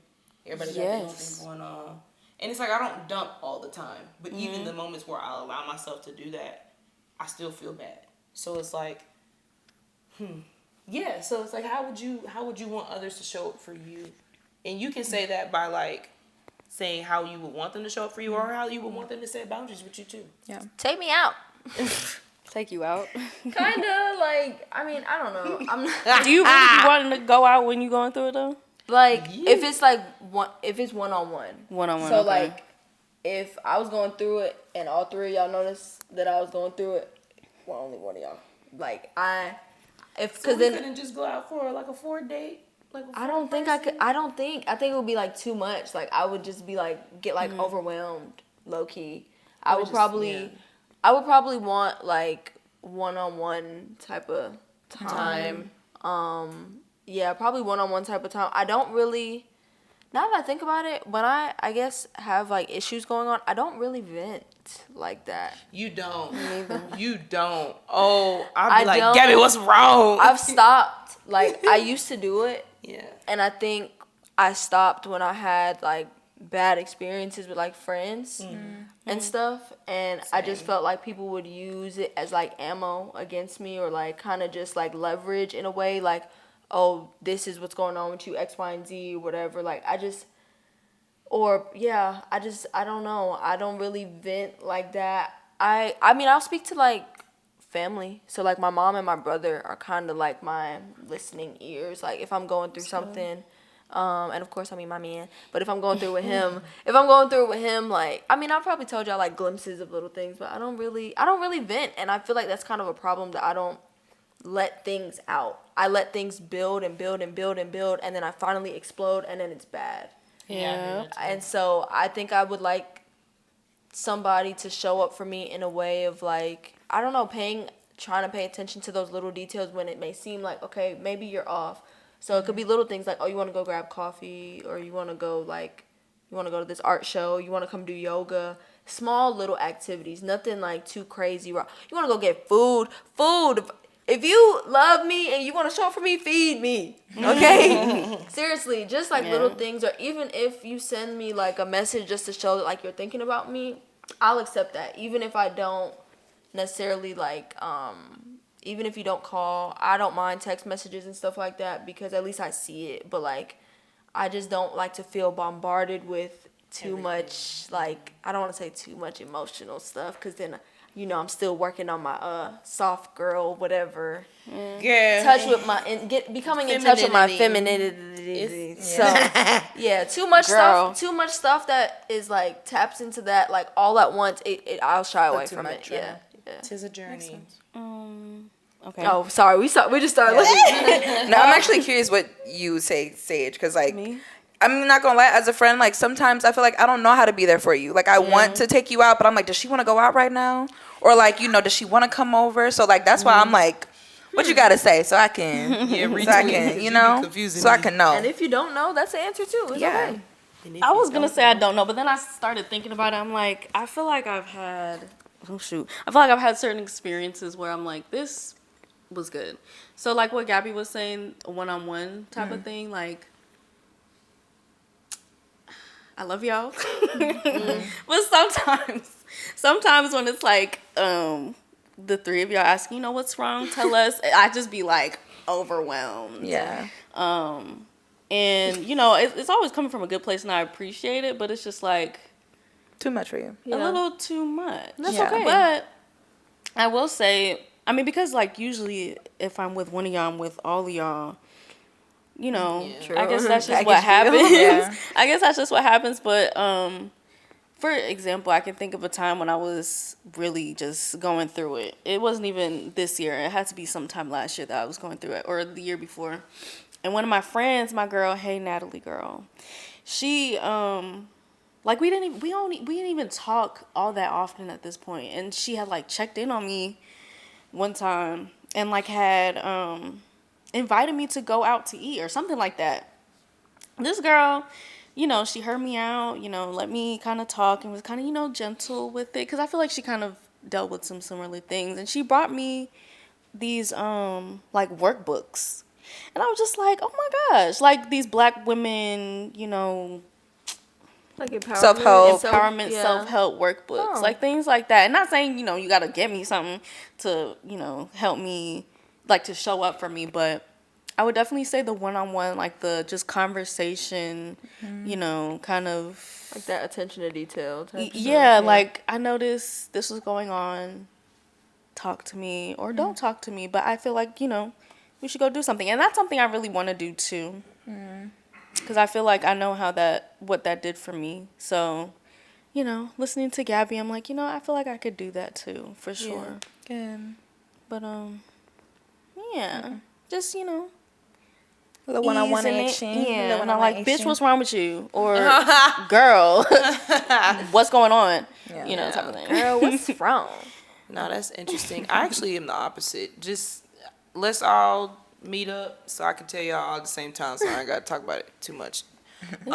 Just because I genuinely don't feel like telling the story 3 different times. Yeah, this is true. And I enjoy hearing the different opinions or the different just things that y'all have to say at once. I think I'm very just come on at once type of person.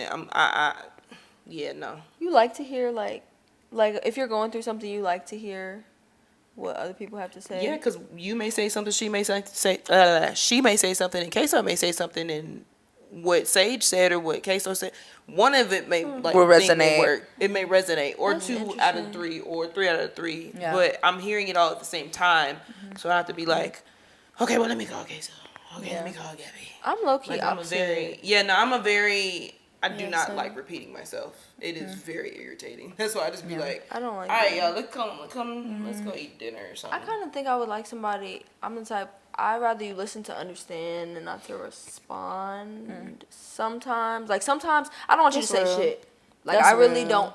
Like, I just need a vent. Like sometimes I just want to talk and just let you hear me, but then sometimes I also want like what you want. Like you hear other people's perspectives and different things, and it's like you can grab something from each. But sometimes I just like if I'm telling how I feel about something, I don't like people asking me questions about, okay, so why this or what happened this? Because I don't be like, you know what? Right. I'm not saying nothing. Just be quiet and just hear what I gotta say, yeah, and then listen to understand. Not always be quick to respond. Yeah. Because it just, I guess balance. But that makes sense. I think we need to normalize, like, when a friend's coming to us, like, asking, like, okay, what do you need from me? Do you want advice or do you want a listening ear? Yeah. You know? That's important. That's a good one. Yeah. How do you want people to show up for you? Oh wait, That's a good, I want to know what you gotta say. I wasn't finished. Oh, sorry. Margaritas. No, I'm so serious. What'd you say? She me said one margarita. Margaritas for me. For what? To show up for her. No, I'm so. Oh, get margaritas. Oh. Give me one margarita. Take me to the park. Take me swimming. Boom. Okay. That's good to know. You know, I'm kind of a private-ish person when it comes to Kind going of? through things. Very. Just because, one, I don't like being a burden. Two, Yeah. do I want to say this? I feel like sometimes I can handle things on my own. Is that a good way to think of it? I don't know. But I do feel like if I just give myself some time, I can handle it. Yeah. I don't know if that's healthy. No. Maybe that's something I need to unpack with the therapist. And I was gonna, I need a say therapist. similar thing. It is though, because there are things like there are times where I'm like, okay, I have friends and I have a therapist and I can pray about it, and I'm always gonna pray about it. But there are certain things that sometimes you have to take that journey by yourself. Yeah. So now doing that every time is not yeah. healthy. Okay. But if you want to take some journeys on your own, Yeah. you can do that. Do y'all feel like I open up to y'all? No. Sorry. That came out really quick. Oh my God. Tell me how you really feel. Because I don't know it. Like, I feel like I don't, but I feel like To a I certain don't know. extent, you do. I think Yeah. you do. I think it takes time. Like you'll tell us after the fact, Weeks when I done after. already went through the motions. Yeah. later. She'd be like, oh, yeah, at this time in Yeah. my life, we'd be like, what? So maybe I need Just to to update you. yeah.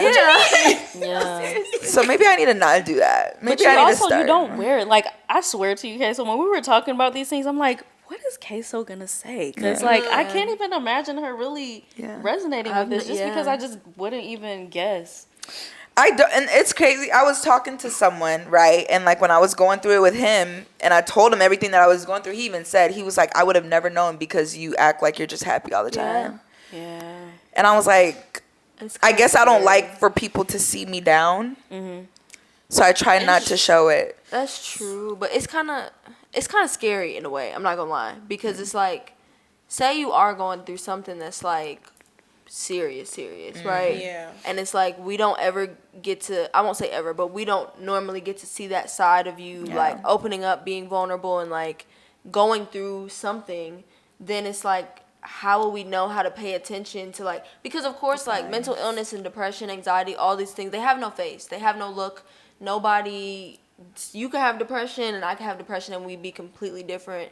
You could be experiencing something mentally and I am, and then it'd be completely different. But it's like, sometimes you know your friends and know like certain people, so you want to be able to show up for them in the way that you feel like they would be receptive to and that they would need. But it's like, if we don't ever like see that, then it's like, how will we know? Yeah. So it's kind of scary in a way, because it's like, I want to make sure I'm doing my part as a good friend to like be there for you, for whatever you would need, because that's what we're here for. But at the same time, it's like, damn, how will I know? You don't even know. Yeah. And that is my fault, because I don't, like Kelsey said, I really don't tell people until after I done went through the motions. So I'm like, maybe I do need to like open up more when I'm like going through things. So I'll work on that. I will say open up, like if you genuinely, because I don't know, like I'm 50-50 on that, because I think it's okay, again, to take certain journeys on your own. There's certain things that I'll tell y'all after the fact. Now, I come to y'all in the moment a lot more than Queso does. But definitely. I'm saying, like, I'm a very... Like, it happened why would she 50 minutes ago. Where me, why it would happened she 2 weeks do ago. that? Like, what happened? It was like 30 minutes. So sometimes I've noticed there are times where I need to kind of, sit back, think about it before you say anything. Yeah. So I think it's a balance between the two. Yeah. I don't think it's anything wrong with coming to us weeks later, but like Gabby said, if it's something really wrong, like how can I show up, or how can she show up, or Sage show up as your friends to help you through that? Yeah. So I need to do better at that, because like, and it's not even the fact that I'm trying to put up a facade that I'm like happy all the time, because if I'm not happy, I'm not gonna post. You know what I'm saying? I'm not gonna post sad stuff. I'm just not gonna post, or I'm not gonna be vocal about it. But like, I think that's something I do need to unpack. Yeah. But you don't have to post your feelings, because one thing I can say just from seeing other people, and like I post stuff, and like you can post things. I mean, social media is social media, but there are people who will literally post their entire life stories, and they're not posting to be transparent and open up, because some people will share their stories so people who are also going through the same. Some people do that just to do it. Yeah. And for me personally, I feel like everything don't need to be on social media. Facts. Yeah. So I don't think it's anything wrong with you not posting when you're sad. If anything, take some time to not. But not even like just posting. It's just the fact that like I don't like, if I'm sad, I try not to like live in it too much. So like by sharing it, I think it's making me live it a little bit more. And it's like I already don't want to be in this place for too long. So unpacking now. Jesus. Unpacking I feel now. almost like the opposite. Like I be falling into that shit. Like I don't know how to get myself out. Why you gotta do the action? She's like falling. You got me tripping. But like for real, like I be just deep diving head first into that shit. I like, dive, not even, but I come up as soon as I dive. Like I'm diving in there, I'm letting myself submerge in the water, but then I'm coming up for air right after. I'm not just gonna let myself sink. and I dive and sink to the bottom. And I be disappearing. To the ocean flow. I'll disappear. I'll go ghost. I'm definitely like You do. I go ghost. You do. Y'all would be in the group chat. I be talking, ghost. and Gabby just. I be having to hit her up on the side. I'm like, because I already know she don't be seeing. I'm like, let me hit her up on the side, because I know she ain't paying attention. I to the group chat. I don't really respond to like text messages and stuff like that. Like you may get one response. You may even get 3 responses out of me, but after the 3rd response, I don't care what we're talking about. I'm probably not gonna respond. Or she'll emphasize the message. Yeah, or like show that I'm here. Show a sign of life. That's her. Yeah, I that's just her show message. like a sign of Like, life. I'm hearing here y'all, and there, but yeah, this is all I got for you. Sometimes that's it. I definitely go ghost, and maybe that's something I need to unpack too. Like Yeah. I'll go ghost, and then like not feel bad about it, that's one thing that's a red flag. Feel bad And about then it. sometimes I feel like it is necessary to go like to feel bad about it when it's like going ghost from people you have no reason to want to go ghost from. Yeah. Like I should not be ghosting y'all. But you should. I mean, I be ghosting y'all too. But When not I was for going it. through But my it, thing yes. is this: Well, you yeah. don't Y'all have call to me have out. a reason necessarily. Because I remember there was one time I told y'all like, I think this was a while ago, and I think there was we were saying hanging out or something, and I was like, y'all, I ain't gonna lie, I'm just not in the mood. Like Yeah. I'm It'd be like that. But that's I'm fair. in a moment. But you provide an explanation. I won't say nothing.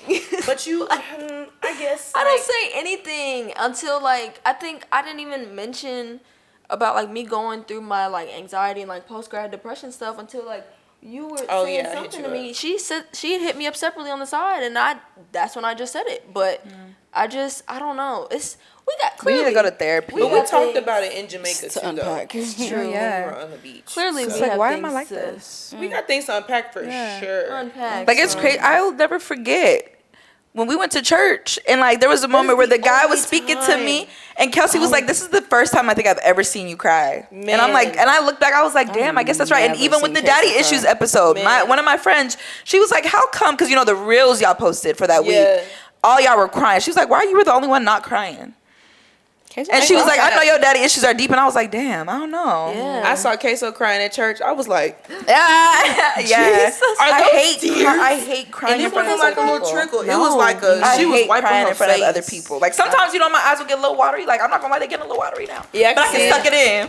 Do you want a tissue? I don't want a tissue. Okay. Let it out. I don't want to tissue. I hate crying, but I be crying. Okay, so. Oh wait, no. This don't get out. I don't cry. Here, get a tissue. I don't know why I'm like this. It's okay. Because we're trying to be feminine. Emotions are not ghetto. They're not, and I think we need to stop saying that shit. We really do. I think I just try to like suppress things so much. Yeah. Don't do that. I don't need to do that. Wait, you holding the mic? I'm like the mic's in your lap. I want to hear it. Yeah. Say. I need to cry more. And I'm doing it. So, Yeah. you know, so I feel like I'm like going in the right direction. But like I realized that I was like, I don't cry much. At least not in public. Yeah. Because I just don't, I don't know. I think I'm still like Do you feel like it's a sign of weakness? little. And I don't need to think like that. Y'all, we got Queso to cry. It's like collecting the Infinity Stone. I made it through the whole We got season. the I was this Thanos. close.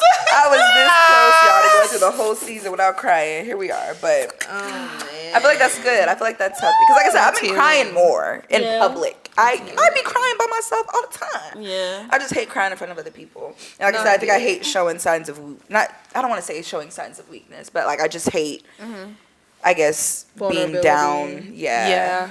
But And showing it's that. you're not wrong and you're not right at the same time because it's not a sign of weakness, but society has made that a sign of weakness. Yeah. So it's like you don't want people to think you're weak by crying, but crying is not a sign of weakness. If that makes the argument, Yeah, it makes sense. It makes yeah, sense. a little flippity flap. Yeah. But I would also say one last thing: respecting my boundaries is how I would like for my friends to show up for me. Yeah. Yeah. Like it be times where I'm like, I genuinely cannot talk about it right now, or I'm going to explode. So like, just give me a minute. I be having to sit in it for a minute because I get a little rowdy. You know, me personally. So rowdy. I get a little rowdy. I'm a little firecracker for sure. But I will say, okay, just to close it off, because I feel like I didn't answer that question well, but you know, how I feel like I would want someone to show up for me is like, you know, reach if you notice something wrong with me, because I don't like to vent either. But you can still tell. Like I don't like to vent, but you can still see it on my whole cloud. Sage, your whole body. It's very easy. My whole body Sage's whole to tell. aura You ever will be seen the like, movie? You seen the movie Inside Out? oh, with the little emotions in the head. You know who you are. And when you hear this part, you're gonna be like, I said that you were sadness. So this is the first time. No, even I don't want to hear a goddamn thing out of your mouth. Was it your sister? No, I ain't even gonna say who now it was. with the little glasses. I'll tell you. Even with the glasses. Like the girl that was sad. I'm not gonna. Yeah. Now she had to take them off. Sometimes Sage walk around and be like, "Hello, darkness, my old friend." I gotta work on it, guys. Sage I be really like, am. turn around and turn around and die. I'm like, come here, Sage. Come give me a hug. Come here. Sometimes it be to the point, it's like, we know something wrong, we be like, child. It's so bad, and I really hate it. And I try not to come around when I'm like that, but it'd be so hard to switch. That's off why when I'm I do. asking you. Like, do you prefer to be around us when you're going through that, or do you like need some time or one-on-one? It's like I do like being around y'all when I'm going through it, but I know like also I'm like, this isn't fair. Like, cause I know, at least me, when people's energy is down, like I can feel and I really take that shit in and it affects me.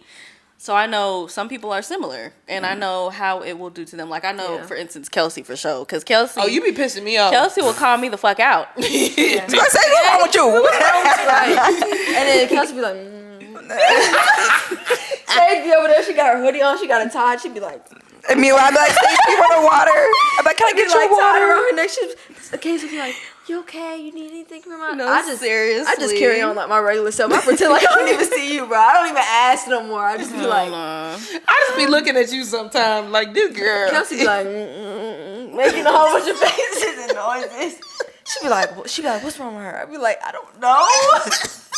Boy, it be bad, y'all. I'm really, I gotta get into therapy while I'm in this good space, so I can try not to Get go bad. through that shit again, because it be bad, and I do not be knowing how to get myself out of it. It's like literally two different people. Like there's me That shit be and so. Sago. there's me that's funny, inside, bro. Sage and then and there's the Sago. other bitch who be like punching that Hello, motherfucker darkness, my down, old friend. punching me the fuck down, and not letting me show up. Sage be walking around like she about to beat somebody. No, oh God. And it with sounds that so damn dramatic, but hoodie. y'all, it's like, oh, I don't know if y'all ever saw that episode of Black Mirror. It's real old, but like, it was like That's an interesting two show. different, like there was the conscious person, and there was like an internal, like, other person. It's weird to describe, but basically it feels like there's two of me sometimes, and the real me is like in a hole, like, help, I'm trying to get out.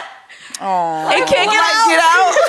You stuck in the hole. No, oh God, like just free falling, sinking. Life alert. You were in the sunken place. Get out. See, this is like an actual representation of how it'd be. Like, Sage is explaining her, and then y'all over here like, ha ha, Sage. And I'm like, that's literally how it is. Is that our dynamic? Balance. I be joking, but it be sad. Good to know. Yeah, but just reaching out like in advance if you notice something is wrong, and be like, I've noticed this, when you're ready to talk. Yeah. Because I might not be, because I don't be talking about my shit until I be like, oh my God, until like it really gets to a bad point. Yeah. Like after one of the episodes, I had cried and we went out to eat, and then I finally just Yeah. like vomit. I But anyway, Yeah. Good to know. Good to know. Yeah, so we are coming to the end of our final episode. So in every episode we do our once weird swing. We have here, sweetie. weird swing. A writer inner, like they said, and they they ask us a question. So this is from Big Sam, not the little My man. Herman. Big Sam, not the little. He also an MPH. You feel me? All right. So the question is, when Gabby, stop. When dating or navigating relationships, do you find it difficult to discuss mental health? I think it depends on Maybe who you with. No. I feel like that be the person who I really be dumping my shit on. Cause that's your real. That's good though. That means you be feeling comfortable with your partner. It's good, but it's not. Oh, because you be dumping. Because it'd be like that sole person that I feel comfortable with. I don't talk to my sister. I don't talk to my mom. I don't talk to them even for real unless they get it out of me. No, not really. Not really. Not really. I don't know. I feel like y'all talked about everything. We do, but not really about like the hard stuff, because I've said it in an episode before, but like they be worrying about me, and I just don't want to worry people for real. I don't want to worry people because like I ain't gonna go there. At least I feel in my heart of hearts we'll never get to that point. Like I really just feel like I gotta work through shit, and I feel like if I tell people about the things that I feel and think, they're gonna like be alarmed and scared. So yeah, I really do. I definitely do kind of tend to dump on my significant other. At least my most recent former significant other, for sure. I didn't mean to be shady, but they laughing, so now it seems shady. Wait, next person. No, it was just the way. The way the stage be saying shit. See, you it don't bringing even this shit on yourself, bro. It's not even what you say. It's how you It's how I saying say it. I be like, I gotta bro. stop. We're not laughing at you. We're laughing at the way you delivered it. I know. Yeah, I gotta that be shit is serious. hilarious. Okay. But yeah. You going? No. I was gonna say I don't find it difficult to discuss like my mental health. Okay, I'm lying. You know what? I'm like, he gonna call you out. So I've gotten better because I would be the type where like I would leave details of like stuff out, like kind of like a don't ask, don't tell type of thing. So it's like I would leave details out, not necessarily on purpose, but if it's something that I feel is not important, then I wouldn't say it if it's like relating to how I feel and just a lot of things. So I would just omit the details, and then he would be like, "Where the rest?" And I would be like, "Oh, well, this, and it wasn't important." And he's like, "Well, I still want to know. Like, I want to know everything. Like, I want to know." I want to know stuff. I don't necessarily need you to hold back because you feel like it's going to bore me or it's not important. Like, I just want to know, like, what's going on in your mind. And so that if it's something that ends up turning into a big thing or whatever, then I know how to, like, maneuver and deal with it. So I've gotten better. But I find it easier when it comes to, like friend relationships to like talk to my friends about stuff instead of my significant other. I don't know why. Interesting. Because it's not like I'm afraid or anything. Yeah. I don't know. I don't want to feel like I'm dumping or like that burden in a sense. And now I feel like I've gotten better at discussing my emotions, but I think I've always been pretty good at like listening to my significant other and figuring out what their mental state is like. So like trying to unpack what they're going through and just like what they have going on, kind of like putting them, not necessarily putting them before me, but like I'm good at helping people, being a therapist and stuff for other people, or just like that listening ear and just helping people go through their own stuff. But then when it comes to me, I'd be like, Yeah, like, facts. I don't know. Facts. Yeah, so I will say it is difficult if you have a partner who's not very receptive or open or like emotionally intelligent. Like that's when it can get very difficult. For sure. But currently I would say like I'm 50-50 on like the level of difficulty when it comes to discussing my own mental health and my significant other's mental health and mental state. So Yeah, I definitely just piggybacking off of that. It just depends on who you're with. I think there are just certain people that it's easier to talk to, and there's certain people that it's not. And I feel like I don't even know what to call my situation. So with him and I, it's very easy for me to be like, I had a horrible day, and he'll listen, like he'll give me advice. I think when it comes to it being reciprocated, it wasn't easy at first, but like when we got further down the line, it was like he would be like, I'll tell you about my day. This kind of annoyed me, and like he's a lot more open now.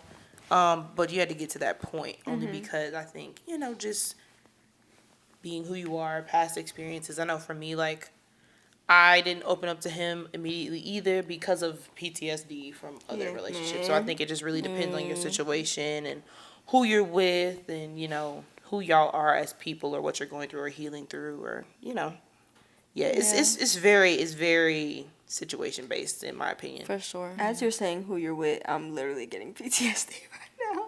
Oh Lord. I'm so sorry. I'm so sorry. No. How about you, Casey? Do you find it difficult to discuss mental health? Yes. I've been told I don't open up. I've been told to my advice, like, you need to open up. And one thing I realized that I do is, like, how, like, say if someone's sharing a story and you can relate, you're like, oh, yeah, me too. And then you share your story. I don't do that. Yeah. Sometimes I'll just let them share their story and I'll be like, oh, I can relate, but I won't say it. So I need to do more of that because I've been told I don't. I mean, I think I open up. It depends on who you're with, because you've done that with us before. Like, you'll share your story. Yeah, but I mean, I'm comfortable with y'all. But like, with these niggas. I'm trying to think about it too. But I think I like open up, but I just maybe can open up more. So I'm working on that. Yeah. Yeah. That's fair. That is fair. Because like you said, it's easier to open up to friends. Yeah. Than even my own family. Like, Yeah, I feel like it I is. tell y'all more stuff than I tell like my parents. I'm the same absolutely. way. You know, so it's But just I easier to think- open up to y'all. Yeah. We're in sure. the same age group though, so some of the things I think that we go through are generational, And we're black women, so we can relate to each Yeah. other on a different level. and it's you things know? that I think we go through as black women and as millennial, Gen Z, zillennial, whatever you want to call it, Whatever that we I need. think, you know, older generations or even just things like we go through in this little weird gap generation that we go through that some of the younger people don't understand either. So it's like, I think that's why sometimes, because I used to feel bad for saying like, oh, I feel like I'll talk to my friends more than my family, but certain things my mom's not gonna get because of the time frame in which she grew up and how she grew up. Yep. Yeah. Some things my little brother's not gonna get. He's 18. That's a whole different generation. They view things a lot differently. Like I think the closest I am is with like my sister Yeah. because we are both in our 20s, even though she's in her early, I'm in my late. But yeah, no, I get that. Yeah, for sure. And just if you feel like someone can't relate, like it'd be hard to open up to them too. Yeah, that too. Like you're already going in with the preconceived notion that they're just gonna give you like textbook answers or responses because like they can't, you know, put themselves for real in that situation. Yeah. Or they haven't been in that situation. I don't know. No, that's valid because real. I feel like there was a point in time when mentally I was like going through it like as like a teen, and I wanted to open up to like my parents and stuff. Like this was before we got as close as we are now. I really wanted to, but I just didn't. Yeah. And the way they found out that, and I'm sorry again to them, the way that they found out that I was struggling was through my book. Like when they read my book and they read like a piece when I talked about how I was like self-harming myself, that's when they realized like, holy shit, like you were however age you were and you were struggling like with this. Yeah. And it was very like alarming to them. But I think I told some of my friends growing up probably. I don't really remember, but I feel like sometimes you just naturally gravitate like relationally towards people who are you feel like you are going through the same thing or could relate to it. So Yeah. Shout out to my cousin, by the way. He's someone that I can talk to for sure. Yeah, I was gonna Hey, say, Bryce. my cousin Bree, that's my dog. I feel like it don't really matter how much time has passed. I can talk to my cousin about anything. We're the same age, so. But yeah, no. Did everybody answer that? yeah. Yeah. Okay. Well, you know what time it is. It is time for our How's Life Sis.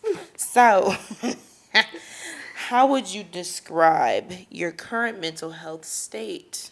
We're just going to go down in the line. Yeah. Step it up. Go ahead, I Kels. didn't really want to start, but yeah. Okay, sure.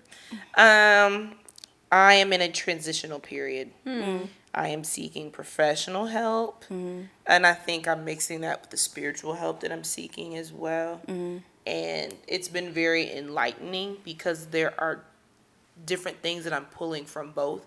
And I was looking at it in a kind of way like if I just had one or the other, I don't think it would be as fulfilling.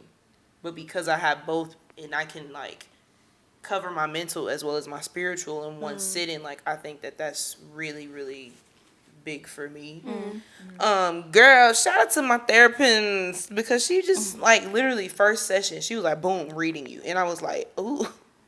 My chest was hurting at so many things that she was saying. But she was also validating a lot of things that I invalidated for myself. Because there would be times where I would invalidate how I felt because it's like, oh, it could be worse. I could be homeless. I could be in a group home. I could be out on the street or whatever, what have you. But it's like, no, that does not invalidate your trauma. That's so real. Yeah. You know what I mean? So, and that's not just from like family, but for relationships too. I was like, you know, I could be dead. You know For what real. I mean? It's literally like But- a how dare I even Yeah, feel like how this can you way? say that when there are It's people who terrible. aren't here because of those Yeah. experiences? But she was like, she told me, and I'm just be transparent. She said, you are very hyper independent. And I was like, yeah, girl. Yeah. But she was like, you're very hyper independent to the point where you, I suggest everyone do this. Take your attachment style quiz. I did not know what that was. I took it. My attachment style is disorganized. and it's because it's a mixture of three, and it's disorganized because she was like, you crave deep connections, but you have trust issues that are so bad that you do not allow yourself to get like have that. Whew. And Whoa. I do Send that quiz. Yeah, and I do because it's been held over my head by family, by friends, to the point where like I don't tell nobody nothing really. Yeah. I tell y'all, but when I tell y'all, I'll tell y'all and probably Aaliyah or Michelle or Paige, which is still a big group for me. Yeah. But it's like compared to everybody that I know, Yeah. how have you been? I'm good, girl. Yeah. Out here grinding. That's literally Facts. Literally, that's the same thing that I'll tell. And it's not because I don't feel like I can tell you, but my trauma won't let me. It'd be exhausting. It's too. exhausting too. Yeah. Sometimes I just don't want to talk about it. But Yeah. nah, I'm good. Out here grinding. Me. Yeah. Yeah. My current mental health state right now, it's very frazzled and it's all over the place. Oh, I thought she was about to cry, child. Oh no. There's no shade. Like it's okay to cry. Not saying that. Girl. Oh, no, of course. Right now, I feel like mentally, my brain is kind of everywhere because this space that I'm in is new. It's different. So I'm trying to assimilate. I think that's, like adjust, assimilate, adjust. I'm also trying to make sure I have everything in order for my upcoming trip. Since I'm going to Africa, y'all. That girl going to Kenya. I'm going to Kenya for 2 weeks to work on a women's education project. So I'm very excited about that. A humanitarian she is. Listen, She okay? is. Love that. Yeah, I might have to Yeah, steal your swag on that one. Yeah, no stealing. sure. I don't gatekeep that. If you want to know about it, you could put it in the comments, DMs, whatever. I'll send the info, but I'm not gonna put it out on the air like that. Gatekeep a little bit. Yeah, but yeah, I think I'm just like trying to do so many things, and that goes into me being like high functioning depressed sometimes because I'm trying to do so many things so that I don't take a break and feel the motions of life and just trying not to resonate with the fact that like, okay, I'm done with school. Now I have to transition into the next phase of life. No, it doesn't have to be tomorrow or the next week, but it has to come. So sitting back to think about like what I'm going to do and like how I'm going to get there can be kind of overwhelming. I'm in a good like space. Like I am happy, I would say.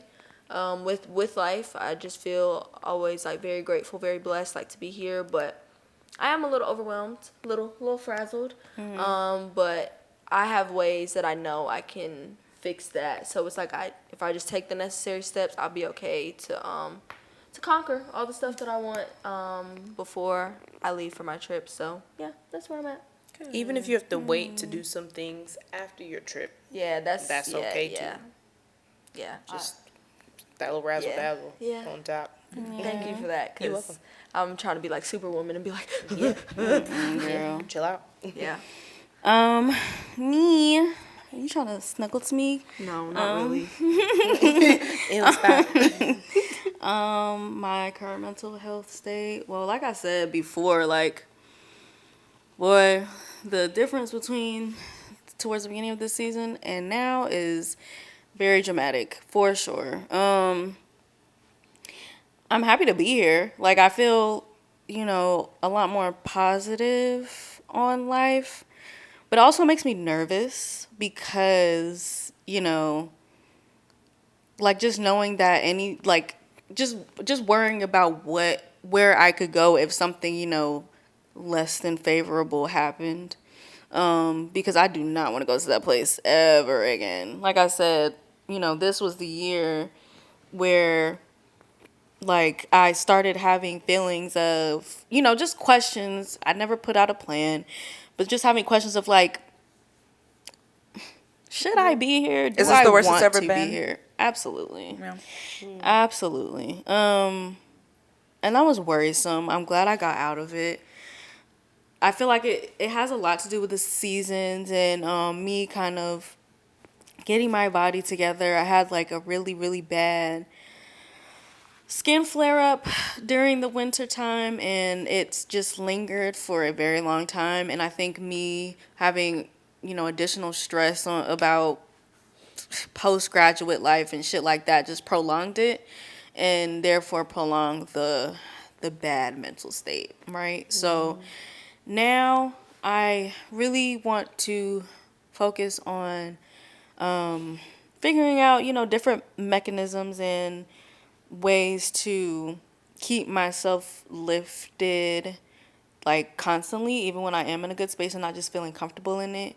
And, actively doing work to figure out what, makes me happy, type of thing. And, like, what I benefit from and find joy in, so that when I do go, if I ever do go back into that place, I have, things that I know will work and hopefully will be able to turn to when I get in that space. So I'm doing okay. I'm doing well. Yeah, so I'm just trying to be more positive. I'm trying to be more, I can't think of the word. Aware, present, conscious. No, like more intentional, or like Yeah. like proactive. I don't know. Proactive. Yeah, Proactive. sure. Yeah. Proactive. That's a good one. Not the skincare. We out here, y'all. Proud of you, boo. Thank you. For me, I'm keeping mine short and sweet. I feel like I've done a lot of healing. Still have a lot of healing to do. Have a lot of unlearning to do. But I know I definitely want to talk to a therapist. That's something I've been putting off. And I told myself before the year ends, I'm going to set up my first therapy appointment. I don't know why the first session scares me. But I just need to get past that hump. So Fear of the unknown. Comfortability too. probably that. Yeah. But overall, I feel like I'm in a good space. Yeah. Like I said, I definitely have things that I can work on, but we working on it, and that's all we can do. So Facts. yeah, but I'm good. I'm in a good headspace currently. For sure. I also want to say I just feel very accomplished that we finished our season. Oh my God. 10 episodes. That's just crazy. Because We how did people this. start stuff and they don't finish They don't, it. We yeah. really We we did this for real. We really out here. We really them girls. Like, We really did. Nah, It's but for only real, getting better. Like, We we done really grow. did that, and then You know? y'all, it was so many things, like so many technical difficulties. We learned a lot, okay, but we Yeah. coming back and we coming bigger and better for season 2. y'all could say y'all knew us in the come up. Like, for For real. real. Like, Jeez. come Like, on. when we blow up, for real, for real. So I had to shine like that, and burn like this, no matter. Anyway. Time I spent on some podcast shit. Okay. But y'all, oh man, y'all. Shout out to y'all for watching. For rocking with real, us. Rocking Yeah. with us, interacting, Yeah. enjoying, supporting. Facts. And shout out to y'all motherfucking bitches. I love y'all. Y'all love y'all for real. Oh my God, I'm so grateful for this. I'm not even gonna lie to you. Like, Yeah. we've got, shut the fuck up. I'm trying to get sentimental. I feel like we've gotten so much closer during this and really have learned a lot about each other and ourselves. I was gonna say that. Yeah. You just stole her mic. And I'm speaking for all of us. We need to wrap it up anyways. Like, we almost hit 2 no, for real, hours. this is a long episode. I'm Yes, so this sorry, is- guys. But if you made it here, thank you so Shout out much. to you. Shout out to y'all. And like, comment, share, subscribe, retweet, share, all of that, post, all of that. If you want to talk to us, you can either hit us in the DMs or lifeisweirdpod1@gmail.com. Again, that is lifeisweirdpod1@gmail.com. Send in your thoughts, comments, concerns. What you might want to hear for season 2. Yeah, all of that, Because we might have some more people up here speaking on some things. It's giving guest speaker. I'm just saying, It's giving sponsorship. Sponsor us. Yeah, if you want to sponsor It's us, giving Nike, bigger, better, Don't grander. scare the people now. Don't scare. But lastly, though, Nike, Adidas. we gotta shout out the man who makes this shit happen for real. Hey, man, we know. Hey, give it up for Chase. Chase. Nah, you got to come Chase, on. come on right now. Reveal yourself. Shout out to the team. Shout out to the man behind the plan. Chase. When I tell y'all, Chase has been putting on for us for Listen, real. Like, shout out to you. lifesaver. Yeah. Shout out to who else we got to shout out to? Our distribution team. Yes, Global Podcast Studio. Yeah, to Rich. Shout out to y'all. Shout out to Shout out to everybody. Mama. Shout out to everybody that supports. Mama Shout out to all of made it. the shameless plugs. Yes. Oh yeah, Real. all of them. Love y'all. I feel All the writer everybody inners. we plugged. Y'all, we didn't. The shameless plugs we have, they weren't asking us to plug them. These are our people. Yeah. That we really chose rock with that them. have great businesses and that also support us wholeheartedly. Yeah. So shout out to y'all for real. Yeah, Yeah. it's been real. Shout out to everybody's mamas and daddies and sisters and brothers and cousins and friends. Season motherfucking So- 1. Season 1, we out. It's a Season wrap. 2 comes soon. Soon come. Love y'all. Keep them legs. Oh my God. Okay, bye. Bye. Bye. Till next time. Oh, we did not do pictures, did we? Right, you didn't say it. She didn't say it. It's an Alaskan bullworm. You ain't say it. Oh, no. I'm turning it back on. Can you hear me? Can you hear me? It was an Alaskan bullworm.